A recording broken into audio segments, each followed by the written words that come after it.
Dans les rues de Djibouti-Ville, sur les marchés, dans les quartiers populaires, comme dans les villes de l'intérieur, le pouvoir d'achat se vit au quotidien. Pays ouvert sur le monde et dépendant des importations, Djibouti est exposé aux variations des marchés internationaux. Face à cette réalité, protéger le pouvoir d'achat n'est pas seulement une question économique, c'est un choix de cohésion sociale, de stabilité et de solidarité nationale. Concrètement, le pouvoir d'achat, en fait, c'est la quantité de produits et de services que vous pouvez acheter avec le montant d'argent que vous avez. Et cela dépend d'un pays à un autre. Il y a des pays, par exemple, dans lesquels, avec 100 ou 200 dollars, vous pouvez acheter beaucoup, et avec d'autres pays dans lesquels vous achetez beaucoup moins avec cette même somme. Cela dépend de l'inflation, par exemple. Cela dépend aussi des produits ou des services qui sont disponibles dans le pays. À Djibouti, nous sommes très dépendants de l'importation. Nous importons beaucoup des produits qui sont utilisés à Djibouti. La production en même temps agricole et la production industrielle à Djibouti sont à des niveaux très bas. Ce qui fait que Djibouti est très dépendant des importations, et le prix de ces produits dépend du prix d'achat dans les pays où ils ont été produits, du transport, des frais, des taxes qui sont imposées à ces produits, de la marge des commerçants, aussi des loyers des magasins dans lesquels ils sont vendus. Donc il y a beaucoup d'éléments qui interviennent dans le prix final d'un produit. Djibouti est un pays importateur net des produits alimentaires, et cette dépendance au niveau de l'extérieur joue sur la volatilité des prix et de la disponibilité de produits. Donc qui dit pouvoir d'achat parle généralement du prix et de la disponibilité d'un produit. Pour maîtriser cette dépendance, Djibouti, les marchés intérieurs disposent, n'est-ce pas, des spécificités. C'est-à-dire, nous ne sommes pas beaucoup, on est presque 1 million d'habitants. Il y a la monnaie forte qui intervient. Le pays dispose des infrastructures portuaires qui ont un accès à la mer, et un cadre juridique adapté qui a été hérité durant le mois par le pouvoir colonial également, un secteur privé structuré et une volonté politique qui est sensible à l'inflation et au pouvoir d'achat. Il faut savoir que la politique commerciale à Djibouti a changé depuis un certain temps. Il y a eu 3 phases, mais aujourd'hui on est dans une phase où l'État, à travers le ministère du Commerce, est chargé surtout de réguler les marchés pour les produits dits de base, de produits de première nécessité. Et donc, à ce moment-là, quelle est la politique et la vision du gouvernement, et celle en particulier du président de la République, son Excellence M. Ismaël Omar Guelleh, c'est que chaque foyer djiboutien doit manger de manière correcte et convenable. Il faut que les assiettes des Djiboutiens soient remplies. C'est pour ça que le ministère du Commerce est concentré et réalise ses efforts en particulier sur les produits de première nécessité qui sont le riz, le sucre, l'huile, la farine, le lait en poudre, etc. Et donc, pour ce produit, le ministère est très vigilant et nous essayons de maîtriser toute forme d'inflation, et ceci, quelle que soit la cause de cette inflation ou la source de cette inflation. Le gouvernement a souscrit à ce moment-là à ce qu'on a appelé le programme d'ajustement structurel avec le FMI. Cela a un peu relâché la situation, mais ce n'était pas encore... Ça a pris du temps pour que cela se voit sur le panier de la ménagère, comme on dit. Avant 1999, l'État ou le ministère, à travers les services des affaires économiques, était au cœur et jouait le rôle de régulateur direct en s'appuyant sur les magasins, ce qu'on appelait les magasins témoins. Ce sont des organismes qui étaient sous la tutelle du ministère, qui étaient chargés d'importer des produits alimentaires à un prix déterminé en avance et revendaient sur le marché avec les opérateurs économiques. Donc ceci a permis, n'est-ce pas, de lutter contre l'inflation d'une manière générale, parce que il y avait un contact direct entre l'organisme et le marché extérieur. C'est-à-dire, elle savait comment elle allait acheter, où elle allait acheter, et en conséquence, c'est elle-même qui redistribuait le produit au niveau national pour maîtriser, n'est-ce pas, le pouvoir d'achat et la disponibilité des prix. Nous avons passé sur l'économie plus libérale, c'est-à-dire et donné que le prix soit déterminé en fonction de l'offre et de l'achat, sur le principe central d'une économie libérale. Ceci a donné, n'est-ce pas, une opportunité aux commerçants de s'ouvrir eux-mêmes, d'acheter les produits. La République de Djibouti est un pays particulier. Comme on dit souvent, il se caractérise en étant un importateur net. C'est-à-dire que quand vous prenez une assiette dans un foyer, tout ce qu'il y a dans l'assiette, y compris l'assiette elle-même, est importé de l'extérieur. Donc à ce moment-là, vous voyez très bien que dans cette situation-là, il peut y avoir des facteurs exogènes à la République qui peuvent influer sur la composition de cette assiette et sur l'assiette elle-même. Donc, par conséquent, le gouvernement, par le biais en particulier de son Excellence le Président de la République, M. Ismaël Omar Guelleh, a fortement intervenu pour que la qualité de la composition de l'assiette ne puisse pas changer, ni en quantité, ni en qualité. Depuis l'arrivée au pouvoir du président de la République, M. Ismaël Omar Guelleh, en 1999, des procédures de maîtrise de l'inflation ont été mises en place. Les principales réformes qui ont été entreprises étaient la maîtrise de l'inflation, en enlevant les taxes sur les produits de première nécessité, et particulièrement la farine, le lait, le riz, l'huile et le pétrole lampant. Ces produits qui sont considérés de première nécessité ont eu justement l'exonération de taxes. Et des produits comme le pain, par exemple, aussi depuis 1999, le prix n'a pas bougé. Quand on maîtrise le prix, il y a aussi la qualité. Et les contrôles de la qualité ont été renforcés à partir du ministère du Commerce, parce que justement les boulangers qui avaient la farine subventionnée et le pétrole lampant aussi subventionné garantissent un prix minimum qui était fixé à 20 francs. Quand il y a eu la crise financière, où justement on a eu la flambée des prix, ces prix étaient subventionnés, garantis, les taxes ont été enlevées, et parfois même les commerçants étaient subventionnés pour que les prix ne flambent pas. Il y a des pays où vous y allez pendant une semaine, le produit que vous achetez le premier jour, si vous retournez dans la boutique, une semaine après, le produit est différent. Alors qu'à Djibouti, il y a des produits qui, aussi loin que je me souvienne, les prix n'ont pas changé.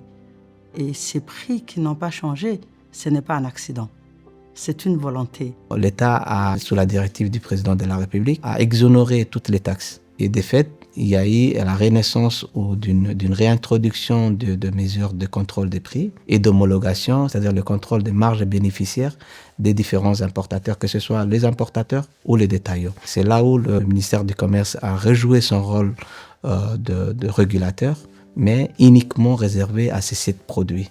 Cette décision a vraiment eu un impact significatif parce que les prix des produits ont tombé d'une manière significative sur les marchés, et il y a eu un constat direct. Et depuis, le ministère retravaille, n'est-ce pas, sur les questions de régulation des prix. En résumé, je pourrais dire que avant 1999, le pouvoir public était dans l'action, en essayant, étant lui-même un magasin témoin, qui importait des produits alimentaires de base et revendait sur les marchés à travers un prix abordable où il maîtrisait lui-même. Quand l'État intervient, c'est-à-dire c'est pas une gestion des profits qui est mis en avant, c'est juste pour garder et maîtriser l'inflation des prix et produits alimentaires et également sur la disponibilité. Une fois qu'il y a eu le choc pétrolier, l'État n'a pas laissé le commerce des produits alimentaires se réguler lui-même. Le président de la République, M. Ismaël Omar Guelleh, a intervenu en donnant des directives claires pour résoudre ces problèmes et d'où l'apparition ou l'adoption de la loi additive de 2008 qui exonérait les taxes des produits alimentaires. Et le résultat final qu'il y a aujourd'hui, c'est que l'inflation est maîtrisée à 2,1% selon le statistique de la disette. Pour le produit de première nécessité, les prix ne peuvent pas être élaborés au bon vouloir de commerçants de la place puisque ces prix sont subventionnés. Ils ne font pas l'objet des taxes. Mais par contre, nous recueillons les informations du ministère du Budget à la douane à travers les systèmes sidoniens qu'ils ont. À partir de là, nous établissons ce que nous appelons la mercuriale, c'est une matrice des prix dans lesquels les commerçants de la place, ils ont une tranche à travers laquelle ils peuvent exercer les prix. Un prix minima et un prix maxima en fonction de la zone géographique.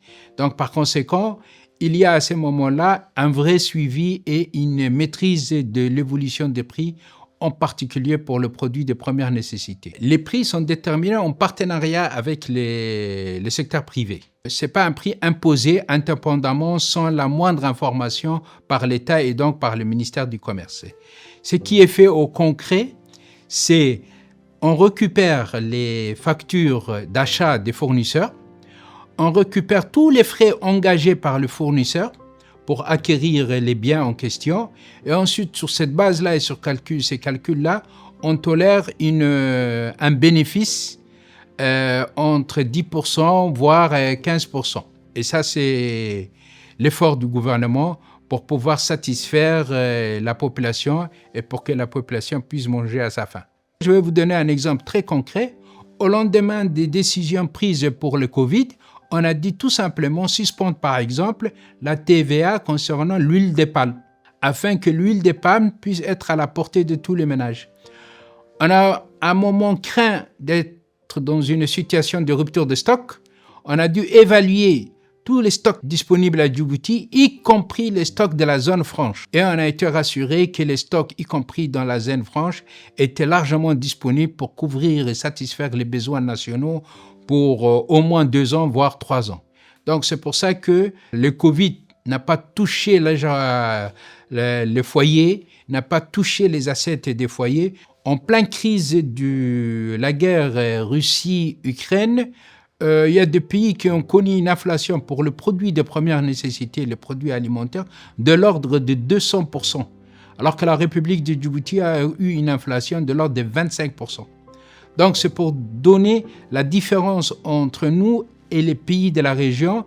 Et ça a le mérite d'être à l'honneur du bilan du président de la République parce qu'il y a eu une forte présence de l'État pour maîtriser les facteurs exogènes pouvant être porteurs d'inflation énorme et diminuer ou toucher le pouvoir d'achat des ménages. Ça nous permet d'être en alerte permanente pour pouvoir suivre l'évolution des prix. Parce qu'il y a 2 facteurs importants.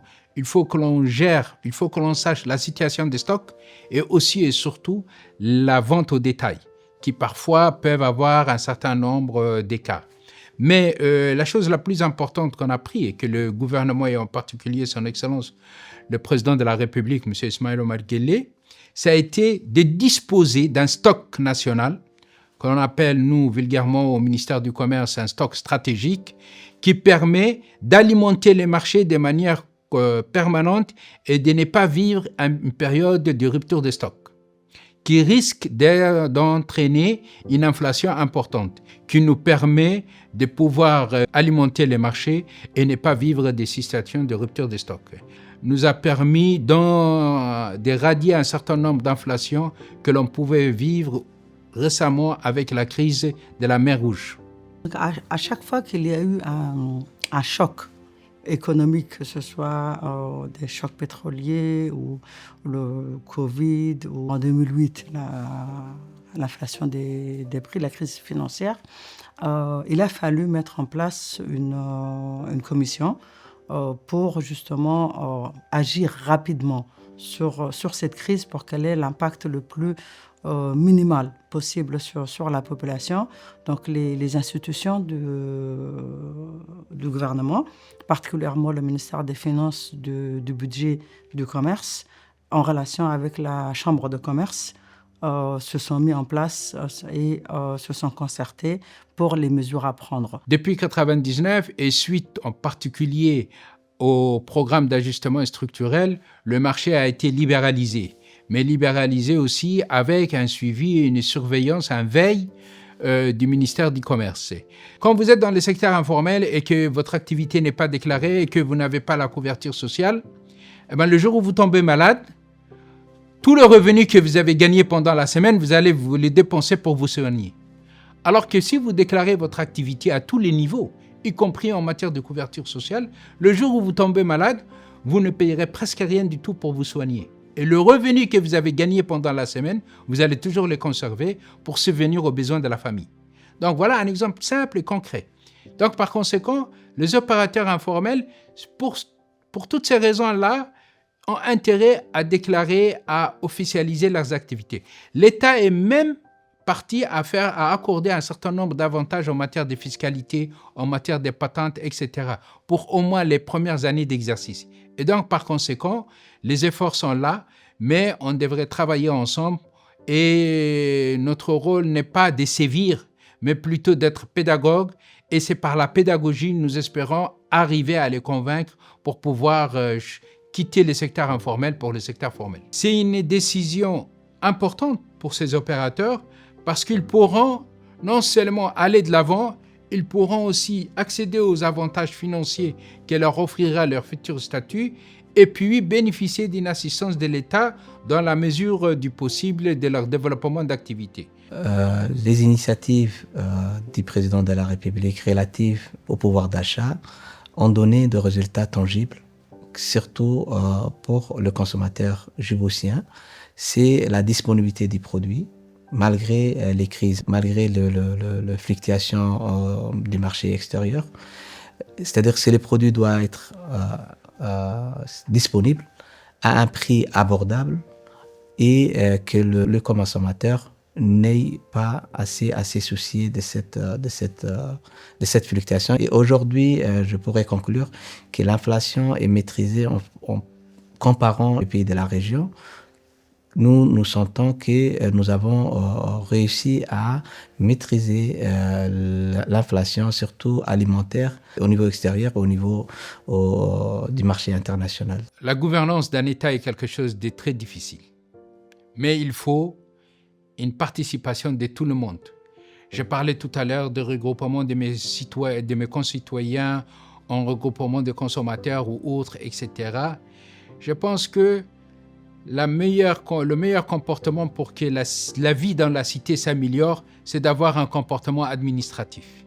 Et donc, par conséquent, quand il y a un problème, il ne faut pas seulement se contenter de faire un tapage, il faut plutôt saisir l'administration compétente et de manière officielle et en amenant la preuve de propos ou des situations dites pour que le gouvernement puisse s'atteler à résoudre le problème.